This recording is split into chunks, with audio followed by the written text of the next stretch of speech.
Olá, sejam bem-vindos a mais um vídeo, desta vez para explicar como construir uma tabela dinâmica ou pivot table em Excel.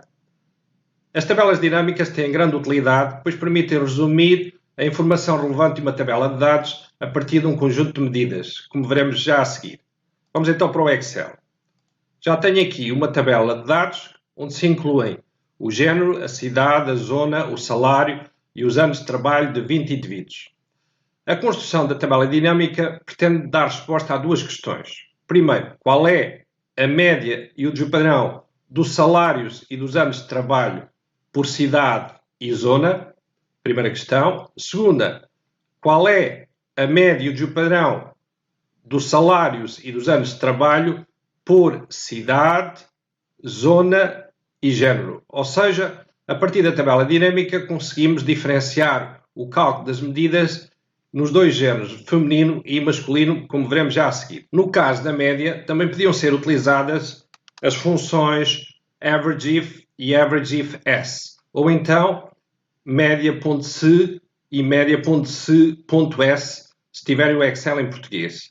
Mas como vão ver, no caso do desvio padrão, não existem este tipo de funções. E vão ver que a construção da tabela dinâmica é bastante simples e produz este tipo de informação de forma rápida. Vamos então à construção da tabela. Primeiro, escolhe-se o menu Insert ou Inserir. Depois, Pivot Table ou Tabela Dinâmica. E nas duas secções mais importantes desta janela, na primeira, vamos selecionar a área da folha de cálculo onde se encontra a tabela de dados, incluindo o nome das colunas. Na segunda, vamos informar o Excel onde é que pretendemos que a tabela seja construída? Numa nova folha de cálculo ou naquela onde estão os dados que servem de base à construção da tabela. Neste caso, vamos selecionar a célula A1. Basta dar-lhe a primeira célula e depois clicar em OK. O resultado deverá ser aquele que vem no meu ecrã. Aqui vai ser construída a tabela e no lado direito, nesta janela, vamos proceder às escolhas para construir a tabela. Como veem cá em baixo, há três secções importantes. A secção Filters, ou filtros, a secção Rows, ou linhas, e a secção somatório Values, ou valores. Vamos começar por preencher a secção Filters. Como é que se procede para incluir uma variável nesta secção? Clica-se e arrasta-se. Depois, mais adiante, já vamos ver a utilidade de utilizar a variável género para filtrar a tabela. Depois escolhemos as variáveis que pretendemos que apareçam em linha na tabela dinâmica. Neste caso, cidade e zona. E por último, vamos selecionar as variáveis cujas medidas, neste caso média e desvio padrão, pretendemos calcular. Como estão a ver, selecionei cada variável duas vezes, porque pretende calcular duas medidas, a média e o desvio padrão para cada uma delas. Por defeito, o Excel calcula a soma de todos os valores. Se quisermos alterar para uma outra função ou para uma outra medida, clicamos aqui, selecionamos a última opção, que no inglês é Value Field Settings, e agora podem observar uma lista de funções que podem escolher. Soma, contagem, média, máximo, mínimo, produto e assim sucessivamente. Vamos para já escolher média. Depois, o mesmo procedimento para escolher o desvio padrão. Vamos escolher esta função, STDFP. Portanto, em português deve ser DESVPADP. E no caso da média, em vez de average, deve ser média. E vamos clicar em OK, ou então clicamos duas vezes diretamente no nome da função. E fazemos exatamente o mesmo para os anos de trabalho. Média primeiro e desvio padrão a seguir. Ora bem, e cá temos toda a informação relevante da tabela dinâmica que acabamos de construir.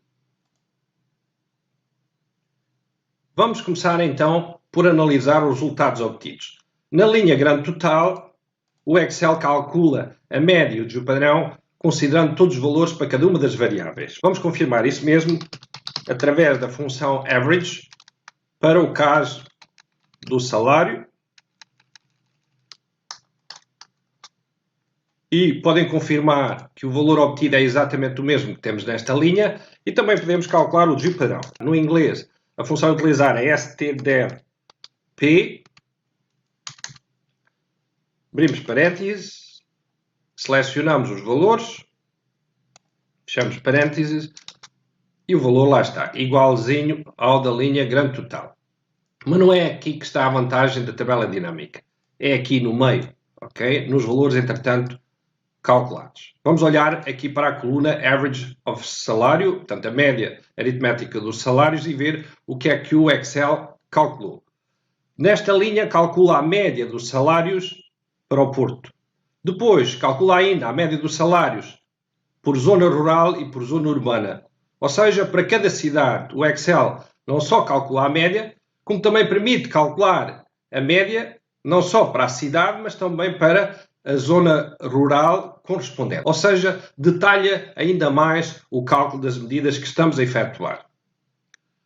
O mesmo acontece para o desvio padrão e para a média e desvio padrão dos anos de trabalho.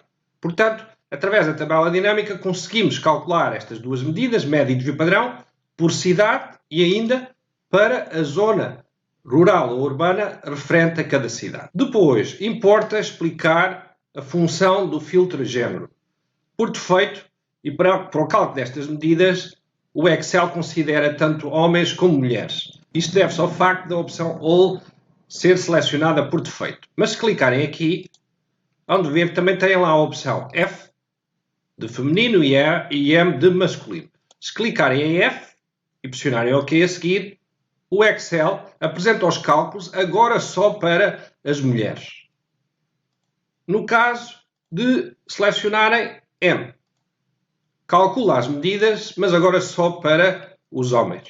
Digam lá se esta informação não é de grande utilidade. E atenção, há ainda um pormenor muito importante. Se repararem, o Excel introduz o valor das medidas e não a fórmula.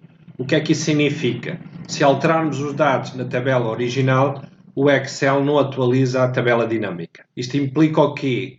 Que tenha que refazer a tabela dinâmica sempre que alterar os dados na tabela original. Bom, espero que vos tenha explicado de forma simples a construção de uma tabela dinâmica. Tal como já referimos nos outros vídeos, se quiserem aprofundar estes temas, podem sempre consultar o meu livro Excel para Economia e Gestão das edições Syllab. E pronto, acho que podemos ficar por aqui. Obrigado pela vossa atenção e até ao próximo vídeo.